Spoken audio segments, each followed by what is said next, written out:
Chapter 15. Going Down. Seth drew one of his revolvers and slowly opened the door to the guard tower. The remaining three of us peeked over his shoulder to see if there was anything to be concerned about lurking behind the door. Thankfully, the tower was empty. With his gun still drawn at the ready, Seth walked to the center of the room and turned in a circle. Seth put his revolver back into its holster.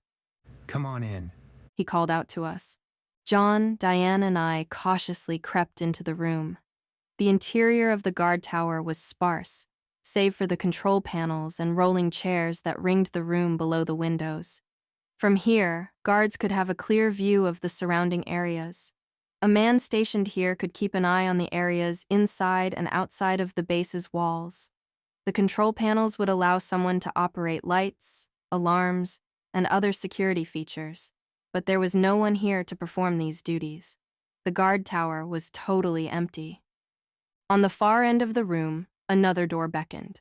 I already knew it led down to the ground inside the walls, and then even deeper into the earth, where the real secrets dwelt. I walked over to one of the consoles.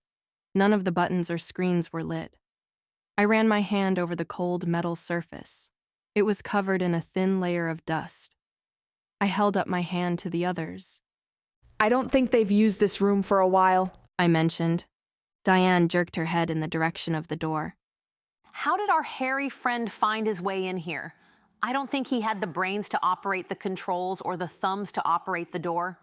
She held up both of her hands and flexed her thumbs at us. "The doors can be unlocked and opened from any of the other towers or control centers in the fort," I explained. "But how it got into this part of the tower, I can't say. It must have been herded or placed here, I imagine." Seth lazily kicked one of the rolling chairs and sent it slowly spinning across the room. "From this point on, keep your weapons drawn and ready at all times," he commanded. "We're going to head down into the belly of this place, and there is no telling what they have lurking down there waiting for us." I took my weapon off my back. The weight of the gun, the Viper, felt good in my hands. Knowing I had some firepower at my fingertips helped settle my nerves. John took his rifle off of his shoulder and checked the chamber. He slammed it shut with a clunk and checked the weapon's sight. Satisfied, he gripped it tightly and held it at the ready. Diane pulled out her submachine gun and patted it tenderly, like it was a beloved pet. Seth again brandished his revolver, and I noticed a slight, excited smile creep across his face. I felt a sudden surge of disgust because his excitement reminded me of the glee he showed while attacking my friends and me all those years ago. John walked over to the other door and opened it for us. Fortunately, the stairwell leading to the ground was well lit and empty. As we headed down the stairs, each of our footsteps clanked against the metal steps, and a hollow echo traveled up and down the stairwell. We won't be sneaking up on anyone, I thought. When our group reached the ground floor, we were met by yet another door, but this one had a small window. We all took turns peeking out of it. This door led back outside, but on the inside of the walls. There wasn't anything of particular interest to be seen. It was mostly concrete pathways, small roads for the transport of military vehicles, and sheet metal buildings to eat, sleep, or work in. Back when I was a member of the military, I had spent my fair share of time performing various duties out there. There was always work to be done, but I also spent time milling around and building friendships with the other soldiers. Now I was back here as an invader with a just cause. I used to help keep that area safe, but I didn't want to go out there now if I could avoid it. There weren't many places to hide, and a sniper, or worse, could spot our group and threaten us from afar. The stairs continued to loop around and down where another door loomed. This one didn't have a flimsy window to give us a glimpse of what lurked behind it. The door was heavy steel with no locks or hinges. In place of a knob or handle, it had a key card reader. A dull red light on the card reader let us know that there was still life pulsing through the security system. Above the door, a broken camera hung loosely from a tangle of red and blue wires. I had passed through this door many times before, but I'd always had the permission of some unseen force.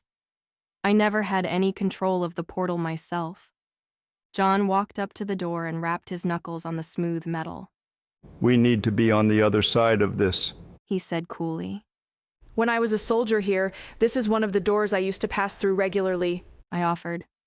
But the door always opened and closed on its own.